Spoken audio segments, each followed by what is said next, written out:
एक घने खूबसूरत जंगल के बीचों बीच टार्जन नाम का एक आदमी रहता था, जो जंगली और उसके जीवों द्वारा पाला गया था। पेड़ों की चोटियों के माध्यम से उसकी फुर्तीली हरकतें, जंगल के साथ उसका रिश्ता, शक्तिशाली संबंध अद्वितीय था।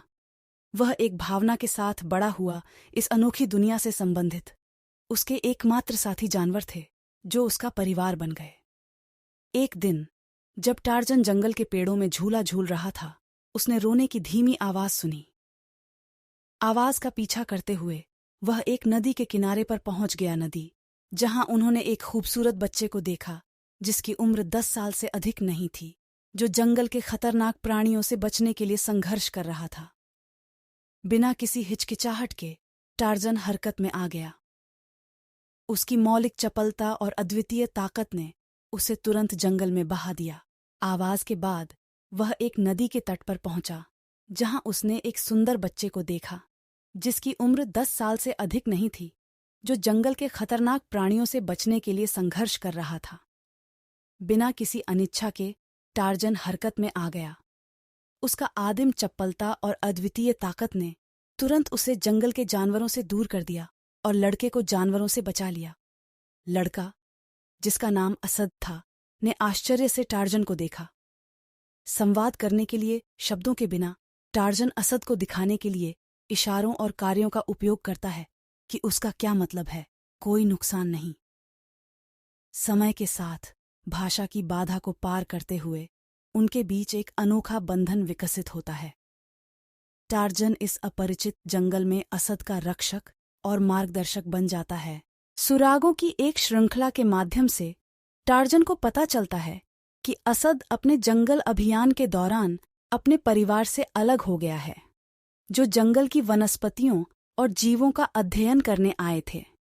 टार्जन ने असद के दर्द और अपने परिवार को खोजने के दृढ़ संकल्प को समझा, क्योंकि उसने भी कम उम्र में अपने परिवार को खो दिया था। उनके दिन एक साथ जंगल की खोज में बीते, जिससे एक गहरा रिश्ता बना जो उनके बीच शब्दों की कमी के बावजूद भी कायम रहा। टार्जन असद को जीवित रहने के कौशल सिखाता है, प्रकृति के संकेतों को कैसे पढ़ना है और अपने आसपास के जानवरों के साथ कैसे संवाद करना है। बदले में असद की जिज्ञासा और संसाधनशीलता ने टार्जन की दुनिया पर एक नया दृष्टिकोण पेश किया। जैसे जैसे महीने बीतते हैं, टार्जन और लियो के परिवार के साथ पुनर्मिलन की खोज एक साझा मिशन बन जाती है।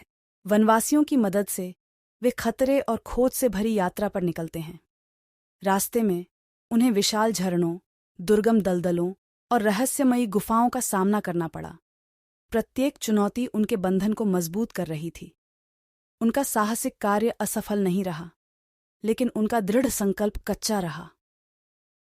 उसकी कहानी पूरे जंगल में फैल गई, पत्तों की किंवदंती बन गई, और अंततः कई परीक्षणों और कठिनाइयों के बाद वे एक लंबे समय से भूले हुए शिविर स्थल पर पहुंचते हैं, जिसे असद के माता पिता ने स्थापित किया था।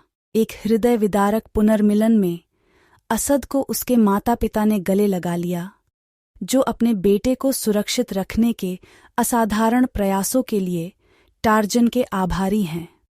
उनकी प्रारंभिक भाषा बाधाओं के बावजूद हवा में भरी वास्तविक भावनाओं को किसी अनुवाद की आवश्यकता नहीं थी। खुशी के आंसुओं और भारी दिल के साथ टार्जन को एहसास होता है कि वह जंगल में है, उन प्राणियों के बीच जिन्होंने उसे पाला है। जैसे ही वह असद और उसके परिवार को विदाई देता है, जंगल के जीव चारों ओर इकट्ठा हो जाते हैं, जो मनुष्य और प्रकृति के बीच के बंधन को एक मौन श्रद्धांजलि है। और इसलिए टार्जन जंगल में लौट आता है। उसका दिल जीवन से भरा हुआ है।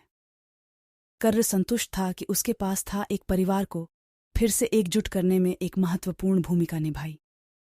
जहां तक असद की बात है, वह जंगल के सबक और टार्जन के साथ अपने समय की यादें अपने साथ जीवन भर हमेशा के लिए उन जंगलों में ले गया। उन बंधनों को पोषित किया जिन्होंने उसके भाग्य को आकार दिया।